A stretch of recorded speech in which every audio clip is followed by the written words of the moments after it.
السلام علیکم ناظرین، میں ہوں منصور علی خان. اپنے یوٹیوب چینل کے اوپر آپ کو خوش آمدید کہوں گا. سب سے پہلے آپ سے درخواست کے چینل کو سبسکرائب کرنا مت بھولیے گا اور بیل آئیکن ضرور پریس کیجیے گا. ناظرین، سب سے پہلے آج اس ویلاگ کے اندر معیشت کے حوالے سے چند خبریں ہیں، ذرا جلدی سے وہ آپ کے ساتھ شیئر کر لیں.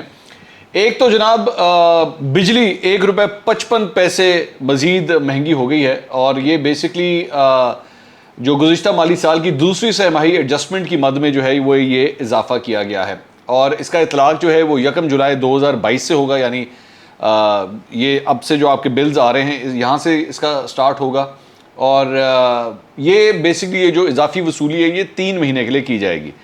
اب بجلی کی قیمتوں میں پہلے ہی جو ہے وہ فیول ایڈجسٹمنٹ چارجز کی مد میں جو ہے وہ ابھی ریسنٹلی ایک بہت بڑا اضافہ ہوا تھا. اب ایک اور یہ جمپ جو ہے یہ آ گیا ہے. میرا خیال میں اس ساری صورتحال کے بعد مسلم لیگ نون جو ہے وہ خود یہ چاہتی ہے کہ ہم یہ الیکشن ہار جائیں. مطلب جس قسم کی صورتحال چل رہی ہے نا، مطلب شیر خود چاہ رہا ہے کہ اس کو اٹھا کے پنجرے میں بند کر دیا جائے، اور اس کے علاوہ اور کوئی حل نہیں ہے. تو مہنگائی، جس طرح پیٹرول کی قیمتیں بڑھتی جا رہی ہیں، وہیں پہ بجلی کی پرائسز بھی جو ہیں آپ کے سامنے ہیں جو صورتحال چل رہی ہے. اس کے علاوہ کامران خان صاحب نے آج ایک ٹویٹ کی، یہ ٹویٹ آپ کے سامنے ہے. انہوں نے کہا جی دل تھام کر خبر سنیں، کمزور دل پاکستانیوں تک برائے مہربانی یہ خبر قطعی نہ پہنچے. حکومت نے گھریلو صارفین کے لیے گیس قیمتوں میں 3 گنا سے زائد، جی ہاں یکمشت 3 گنا سے زائد 335% تک اضافے کی منظوری دے دی ہے. شہباز صاحب گزشتہ 2 ماہ میں پیٹرول ڈیزل بجلی دگنے ہو چکے ہیں، رحم فرمائیں. تو یہ انہوں نے ٹویٹ کیا. اب جب چونکہ انہوں نے شہباز صاحب سے رابطہ کیا تھا اور ان کو یہ دعا دی تھی، تو شہباز شریف صاحب کے جو صاحبزادے ہیں سلمان شہباز، انہوں نے پھر کامران خان صاحب کو جواب دیا. انہوں نے کہا Kamran Khan your tweet is incorrect, absolutely no increase in domestic gas prices. کہ جناب جو گھریلو صارفین ہیں ان کے لیے ایسی کوئی قیمتیں جو ہے وہ نہیں بڑھ رہی. یہ بیسکلی جو کمرشل یوزیج ہے یہ اس کے لیے یہ انکریز ہونا ہے، اور یہ بھی انکریز ابھی ہونا ہے، ابھی ہوا نہیں ہے، یہ ہونا ہے. ECC نے جو ہے بیسکلی اس کی اپروول دی ہے، اور اب یہ معاملہ بھی آگے چلنا ہے. تو کامران خان صاحب کی بات بھی جو ہے وہ پتہ نہیں میں اسے کہوں، میں جسارت کروں گی یہ کہنے کی کہ غلط تھی یا نہیں تھی، میں میرے خیال میں چھوڑ ہی دیتا ہوں اس کو.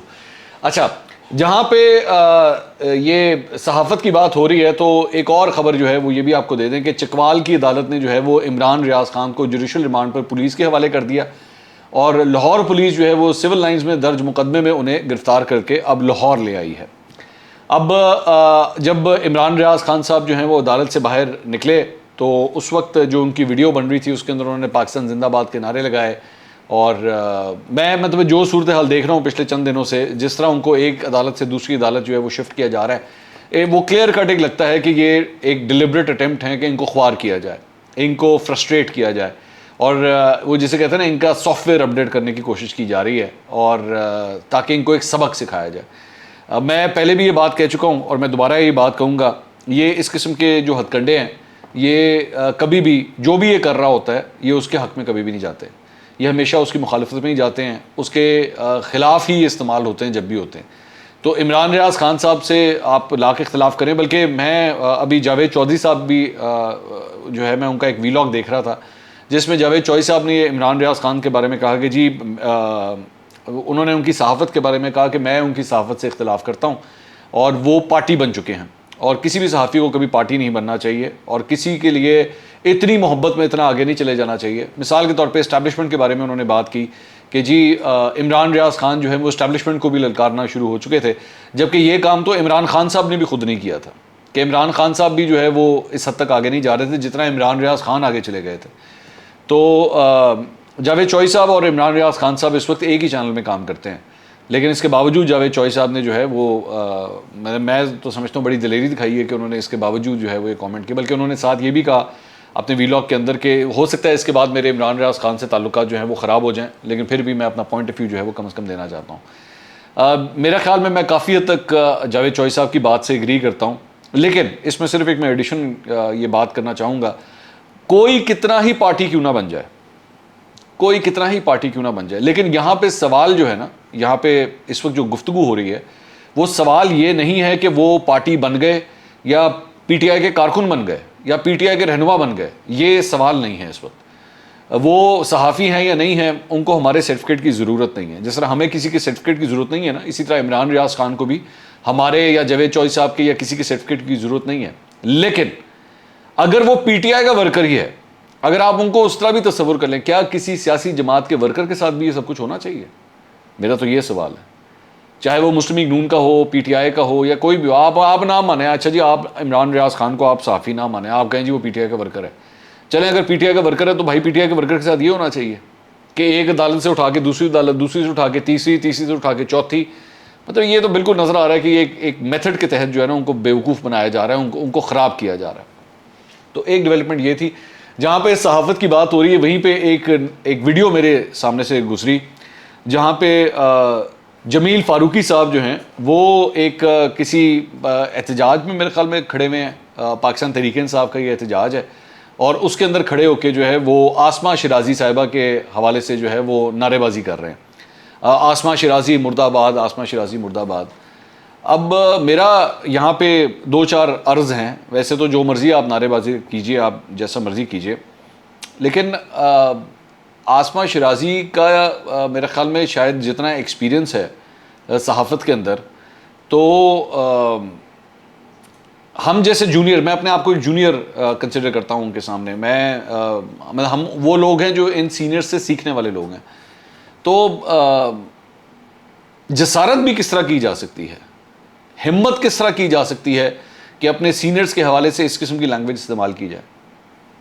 اب جمیل فاروقی صاحب بہت بڑے اینکر ہوں گے، اللہ ان کو اور عزت دے، لیکن پھر بھی اگر آپ کا کسی سے اختلاف بھی ہے تو کیا آپ کسی سیاسی پارٹی کے ساتھ کھڑے ہو کے، تو جہاں پہ پی ٹی آئی کے جھنڈے نظر آ رہے ہوں وہاں پہ آپ بیٹھ کے اپنے کسی سینئر کے حوالے سے یہ نعرے لگا سکتے ہیں جی فلاں اینکر مرد آباد تو فلاں اینکر مرد آباد؟ نہیں ہے، میرے خیال میں ایسا نہیں کرنا چاہیے تھا. جمیل فاروقی صاحب جو ہیں وہ بے شک اپنا پوائنٹ آف ویو رکھیں، وہ آزاد ہیں اپنا جو بھی نقطۂ نظر رکھنا چاہتے ہیں، لیکن کسی اور سینئر اینکر کے حوالے سے اس قسم کی زبان جو ہے وہ میرے خیال میں اچھی نہیں لگتی. تو ہو سکتا ہے کہ شاید وہ تھوڑا سا اپنے انداز بیاں کے اوپر تھوڑا سا نظر ثانی کر لیں تو بہتر ہے. میں اتنی بات کہہ سکتا ہوں، آگے ان کی مرضی، وہ دوبارہ نعرے مانیں، جو مرضی کریں، ان کی چوائس ہے، میں کیا کہہ سکتا ہوں. اچھا، ایک اور خبر جو ہے وہ جناب فرحان ورک صاحب کے حوالے سے ہے. آپ میں سے جو لوگ نہیں جانتے، میں تھوڑا سا ان کا بیک گراؤنڈ آپ کو بتا دیتا ہوں.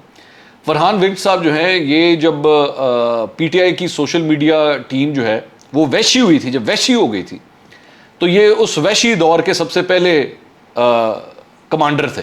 میں چلیں یہی لفظ استعمال کر لیتا ہوں. اور یہ جو سوشل میڈیا کے اوپر جو ٹرول ٹیمز بنتی تھیں یہ اس کی ایک قسم کی سربراہی کرتے تھے. یہ جو ٹرینڈ اوپر نیچے لے جانے والا جو کام ہے نا وہ یہاں سے سٹارٹ ہوا تھا.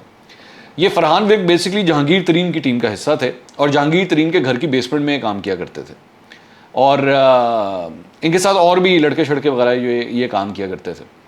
اس کے بعد کافی حد تک یہاں ہوتا گیا کہ یہ 2 نمبر اکاؤنٹس اور دو نمبر طریقے سے ٹرینڈنگز وغیرہ میں بھی یہ ملوث پائے گئے. اس کے بعد ٹویٹر نے جو ہے وہ ان کو بین کر دیا تھا، اور یہ ٹویٹر پہ ان کا اکاؤنٹ جو ہے وہ بین ہو گیا تھا. اب ان کے مطابق، مجھے سٹوری نہیں پتہ، میں تو جو وہ فرما رہے ہیں میں ان کی بات کو ہی صرف آگے لے کے چل رہا ہوں. ان کے مطابق ان کے اوپر وہ بین ہٹ گیا اور ان کا ٹویٹر اکاؤنٹ جو ہے دوبارہ ایکٹیویٹ ہو گیا ہے. اور اس کے اندر جو ہے وہ یہ آ کے بات کہہ رہے ہیں کہ جناب میں اپنی اس جہاد کو دوبارہ میں شروع کرنے لگا ہوں، اور اداروں کے خلاف جو ہے جو بھی زبان استعمال کرتا ہے میں اس کے ساتھ نہیں کھڑا ہو سکتا. بیک گراؤنڈ ان کا یہ ہے کہ میں نے جس طرح بتایا کہ جہانگیر ترین کی ٹیم کا حصہ ہوتے تھے، اور دوسروں کے اوپر تہمتیں لگانا، الزامات لگانا جن کا کوئی سر پیر نہیں ہوتا تھا، وہ سارا انہی کا کام ہوتا تھا فرینکلی اسپیکنگ. اب یہ کہہ رہے ہیں کہ جی مجھے اپنی غلطیوں کا احساس ہو گیا اور میں نے اپنی غلطیوں سے جو ہے وہ بہت کچھ سیکھ لیا ہے. تو بلکہ یہ ٹویٹ بھی انہوں نے کی، میں نے جس کا بھی کبھی دل دکھایا ہے، میں آپ سب سے معافی چاہتا ہوں. 3 سال پہلے میں اور انسان تھا، اب میں الگ انسان ہوں. میں نے 3 سال یہی سوچا کہ ٹویٹر پر واپس آیا تو سب سے معافی مانگوں گا اور ہمیشہ مثبت کام کروں گا، اپنے بھائی کی معذرت قبول کریں. حامد میر صاحب نے بیسکلی ان کو جواب دیا. انہوں نے کہا جی 3 سال پہلے آپ تحریک انصاف کی سائبر فورس کے کمانڈر تھے، آپ نے میرے سمیت کئی صحافیوں پر بے بنیاد الزامات لگائے، لیکن آج آپ غلطی مان کر معافی مانگ رہے ہیں جو آپ کی اخلاقی جرات کا ثبوت ہے. معافی تو اللہ سے مانگنی چاہیے، اللہ ہم سب کو ہدایت کرے اور ہم سب کی غلطیاں معاف فرمائے، آمین. مجھے نہیں پتا کہ فرحان ورک صاحب نے ایکچولی صحافیوں کے اوپر جو الزامات لگائے تھے اس کے اوپر انہوں نے معافی مانگی ہے یا نہیں مانگی ہے. انہوں نے ویسے ایک جنرل معافی مانگی ہے. سو آئی ڈونٹ نو، میں اپنا اس پہ اوپینین دینے سے پہلے پھر بھی 2 منٹ ابھی ویٹ کروں گا. میں انتظار کروں گا کہ ایکچولی معافی مانگی، کیونکہ وی ڈونٹ نو کل پرسوں ترسوں پھر یہ کام شروع ہو جائے. کیونکہ میرا اختلاف ہمیشہ اس بات سے ہے کہ آپ کسی کے اوپر یہ غداری کے، یہ کفر کے اور جھوٹے اور لفافہ اس قسم کے جو الزامات لگانے والے لوگ ہوتے ہیں، میں کبھی بھی ان کو سپورٹ نہیں کر سکتا. فرحان ورک صاحب کو اگر اس بات کا احساس ہو گیا ہے کہ انہوں نے جھوٹے الزامات لگائے تو پھر تو بہت اچھی بات ہے. اگر نہیں ہوا تو 100 بسم اللہ دوبارہ یہ کام شروع کر دیں. ہمیں کیا فرق پڑتا ہے؟ نہ پہلے کبھی فرق پڑا تھا آپ کے کام کرنے سے، نہ بھی فرق پڑتا ہے. بلکہ حامد میر صاحب نے تو چلیں اس کے اوپر 2 جملے بول کے ان سے مخاطب بھی ہو گئے. میرا خیال میں تو اس کی بھی ضرورت نہیں تھی، کیونکہ فرحان ورک ہو جائے یا اور اس طرح کے بڑے آئے، بڑے 36,000 آئے لونڈے لپاڑے، بڑے اس طرح کی حرکتیں کرتے ہیں، it doesn't make a difference at all. آپ ہیش ٹیگس چلائیں، اوپر نیچے کریں، 36,000 ٹویٹیں کریں، واٹس ایپ گروپ میں بیٹھ کے ٹویٹیں کروائیں، جو مرضی کریں. I give a damn frankly speaking. مجھے کیا فرق پڑتا ہے؟ میں نے اپنی صحافت کرنی ہے، کسی نے سننی ہے سنیں، نہیں سننی نہ صحیح، اس سے کیا فرق پڑتا ہے؟ آپ میرے اوپر الزام تراشی کرنے کے لیے 10 لڑکے کھڑے کر لیں گے، یہ لونڈے لپاڑے جن کو ایکچولی نہ جرنلزم کا پتہ ہوتا ہے نہ کچھ، اور وہ آپ کے اوپر بکواس کرنا شروع کر دیں گے. اس سے کیا فرق پڑتا ہے؟ Doesn't matter. خیر ہے. تو ہم نے تو آپ کے سامنے جو بھی اپنا اوپینین دینا ہے وہ ہمیں پتہ ہے کہ وہ کتنا کریڈیبل ہے، ہمیں پتہ ہے کہ ہم اپنے دل سے دیتے ہیں، چاہے نون لیگ ہو، پیپلز پارٹی ہو، پی ٹی آئی ہو. جو غلط کرے گا ہم تو بولیں گے. ان لوگوں نے ون سائیڈڈ سٹوریاں چلانی ہیں، انہوں نے صرف ایک ہی جھنڈا تھام کے رکھنا ہے اور اسی کے پیچھے بھاگی جانا ہے. چلیں فرحان ابھی دیکھتے ہیں. I'll say this again, I'll reserve my opinion about Farhan work. Let's see آگے چل کے وہ، کیونکہ وہ یہ ایک زمانے میں رانی مکھرجی کی شکل میں بھی آ چکے ہیں. وہ جسے کہتے ہیں نا، وہ ایک کانسیپٹ ہوتا ہے پنرجنم، تو یہ فرحان ورک صاحب کا پنرجنم بھی ہو چکا ہے. یہ ایک دفعہ ایک زمانے میں رانی مکھرجی کی شکل میں آ چکے ہیں، یہ ایک زمانے میں ڈاکٹر عبد القدیر خان کی شکل میں آ چکے ہیں، تو پھر اس کے بعد یہ خود غائب ہو گئے اور اب یہ پھر دوبارہ آئے ہیں. تو یہ میرا خیال میں ان کا کوئی چوتھا پنرجنم ہے ٹویٹر کے اوپر. اس کو پلیز ان کی ریئل لائف کے حوالے سے مت سمجھے گا، ٹویٹر پہ ان کا یہ چوتھا پنرجنم ہے. اب وہ کس شکل میں آگے چلتے ہیں، لیٹس ویٹ اینڈ سی آگے کیا ہوتا ہے. اچھا، ایک اور خبر جو بیسکلی مجھ سے کل مس ہو گئی تھی، یہ بھی صحافیوں سے ریلیٹڈ ہے. آج یہ پورا ویلاگ جو ہے وہ صحافیوں سے ریلیٹڈ ہی بن گیا.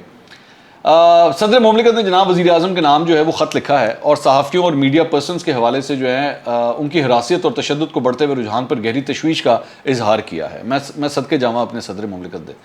ایسا لگتا ہے کہ آزاد رائے رکھنے والے میڈیا پرسنز کو دہشت کا نشانہ بنایا جا رہا ہے. عارف الوی صاحب کو درد ہوا ہے. پچھلی حکومتوں کے اقدامات یا بے عملی کو ایسی خلاف ورزیوں کو دہرانے کے لیے وجہ کے طور پر استعمال نہیں کیا جانا چاہیے. یہ موازنہ ملک کی ترقی اور مثبت سمت میں لے جانے کے بجائے صحافیوں کے خلاف انتقامی کارروائیاں کرنے کا جواز بن جائے گا.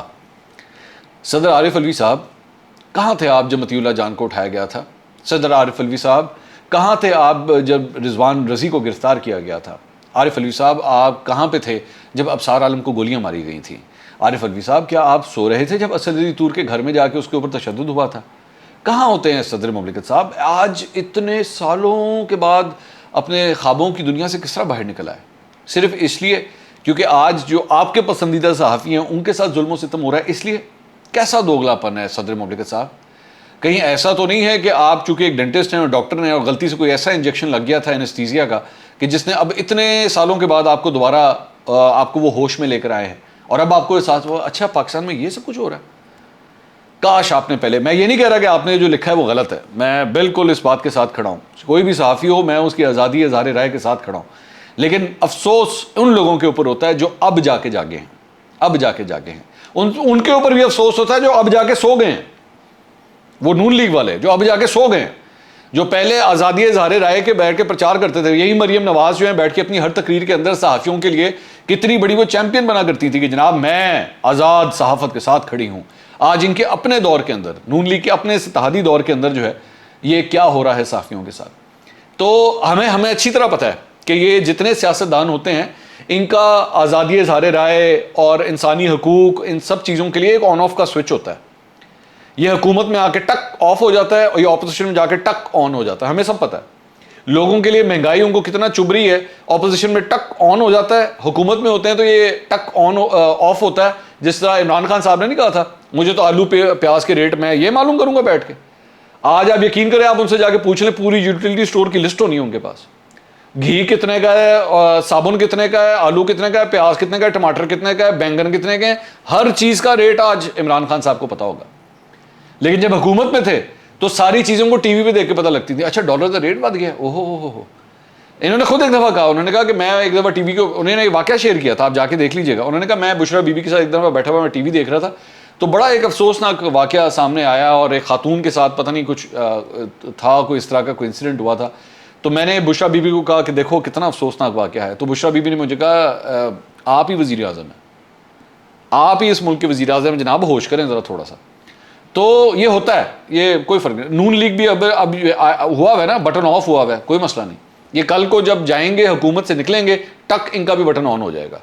تو آج کل صدر مملکت عارف علوی صاحب کا بٹن آن ہو گیا, اگر کل کو پی ٹی آئی حکومت میں آ گئی تو ٹک کر کے پھر آف ہو جائے گا. تو ذہن میں رکھا کریں کہ یہ جتنے سیاستدان ہوتے ہیں نا, اور یہ بڑے بڑے جو چیمپئن بنتے ہیں, یہ آن آف کے بٹن کے ساتھ آتے ہیں. جس طرح آپ دودھ کا ڈبہ لیتے ہیں نا, تو وہ ایکسپائری ڈیٹ کے ساتھ آتا ہے. تو یہ جو ہمارے سیاستدان ہوتے ہیں نا, یہ آن آف بٹن کے ساتھ آتے ہیں. یہ وقت, حالات اور جگہ کو دیکھتے ہوئے فیصلہ کرتے ہیں کہ ایتھے نعرہ مارنا ہے یا ایتھے چپ ہو جانا ہے. یہ پھر وردی کو بھی دیکھ کے فیصلہ کرتے ہیں. پنجاب دی پولیس کھلوتی ہے تو پھر اس کے بعد ہم نے کس طرح ریئیکٹ کرنا ہے, فوج کی اگر وردی کھڑی ہوئی ہے تو پھر ہم نے کس طرح ریئیکٹ کرنا ہے, ٹریفک پولیس والا کھڑا ہوا ہے تو ہم نے کس طرح ریئیکٹ کرنا ہے. یہ وردیاں دیکھ دیکھ کے بھی جو ہے وہ بٹن فیصلہ کرتا ہے کہ کون سے والا بٹن ہم نے آن کرنا ہے. یہ عام سی بات ہے, بے فکر ہے. تو عارف علوی صاحب جو ہیں وہ اس چکر میں بیسیکلی لیٹر لکھ رہے تھے, سمجھا کریں, کوئی مسئلہ نہیں. اگلے ویلاگ میں دوبارہ ملاقات ہوگی. اللہ حافظ.